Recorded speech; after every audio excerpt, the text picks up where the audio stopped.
So ayan, good morning mga ka-DIY. Nandito tayo kay Boss Johnny. Napagawa natin yung starter ng Pajero 4M40 natin. Ayan, sa mga tropa, dito kayo magpagawa sa Perez, malapit sa may Solid North. Mura lang dito ha boss ha.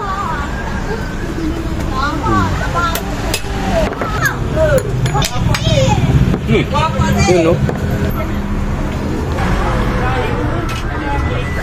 kapal pa oh.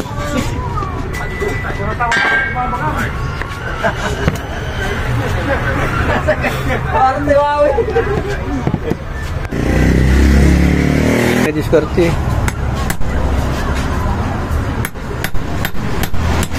Ano man lang. Ayan, ito yung housing ng ano, assembly oh. Solenoid. Yan, pinalitan natin ng solenoid mga ka-DIY. Yung diferensya niya. Okay pa ito. So, pinalit natin yung era. Kay Kuya Dins, 19. 19. Japan pala itong new era eh. Mura. So, yung circuit, mga nasa 700, 800. Kumbaga ito, pwede magamit ng ano, 5 to 10 years. Yung circuit, 3 years. Tapos, Kaya mga ka-DIY, babalik na po nila yung bagong starter po ng ating Paji. mahirap dito sa 4x4. So medyo may kahirapan sa 4x4, nasa ano sila, ilalim. So, kailangan tanggalin yung propeller. Differential. So, hindi na natin ma-video sa ilalim mga ka-DIY. Pabagbag mo siya. Ako mahirap mong pagbagon. So yan, kailangan po natin ibaba yung propeller. So medyo nahirapan po sila. So ito po yung propeller po natin. So medyo malaki po kasi yung starter, kaya kailangan tanggal.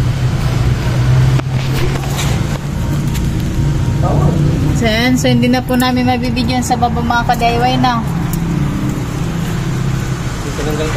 Kay Paji, maraming kailangan tanggalin. Tanggalin din po itong fan sa, ano, sa ibabaw. And sa likod, sa baba. Oh. Di makita. Stick mo. Dali. May ipawili natin. May pala to. Dami. Halo kakao na. So yun po yung starter po natin. Ito yung solid na.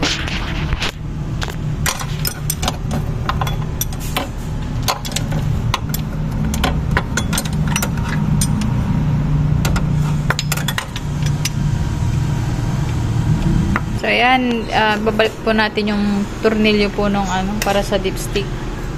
Yung transmission. Transmission fluid. Hanapin na pong matapos mga ka-DIY. DIY, babalik na po natin yung mga tinanggal natin dito sa may makina. So babalik po natin yung bolt po ng intercooler turbo. Balik na po natin yung mga ano, mga tournicles. Balik natin yung battery para matesting natin.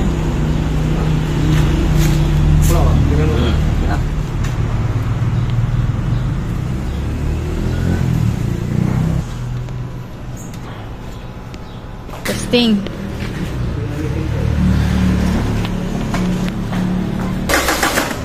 Yun. Na.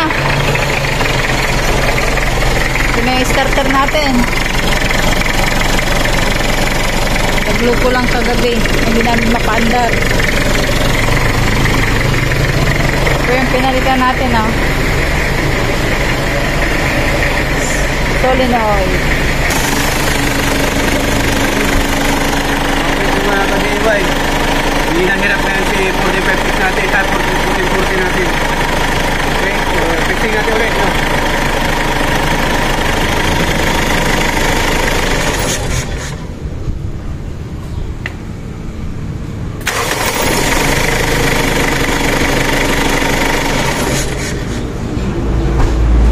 So ayos na. Sa mga katulad ko na nagka-problema sa starter nila, maaring yung nasira starter or yung solenoid lang. Ang nangyayari dyan na symptoms pag hard starting kayo, may tick sounds yun, tick, tick, tick, ganun. solenoid yun, pwede nyong pukpukin yung starter, baka pwede pa. Pero ang problema niyan, pag maabutan ka sa daan, titirik ka niya, kasi automatic to, lalo pag automatic hindi mo siya may tulak, di ba? So ang gawin nyo na lang, itawag nyo na lang sa mga technician na gumagawa ng mga alternator at starter. Pero ang gawin nyo para makita nyo kung solenoid o yung starter mismo ang sira, direkta kuha kayo ng positive, ilagay nyo dito. Pag umandar doon, pag may parang gumagana yung starter niya, napapaikot niya at hindi siya umaandar, yung solenoid po talaga yung papalitan. New era from Japan, nasa 19 po yun, natawadan natin ng 16 yata, 17. Yan. Pero depende na lang sa pagkukunan yun sa mga suking auto supply ninyo. Ayan, maraming salamat. Sana may natutunan na naman kayo sa vlog content natin ngayon kung paano yung symptoms na hard starting o hindi nagre-redondo, walang cranking sa mga 4D56 or 4M40 nyo o sa kahit anong sasakyan. Okay? Kung nagustuhan nyo itong video, pag-share at pag-follow na rin yung Facebook page natin. At syempre, dito sa HPT, natuto ka na, nakatipid ka pa dahil sa HPT, sharing is Caring. So ayan, maraming salamat. Tugat ng Pinaglory and Bertam. Signing off.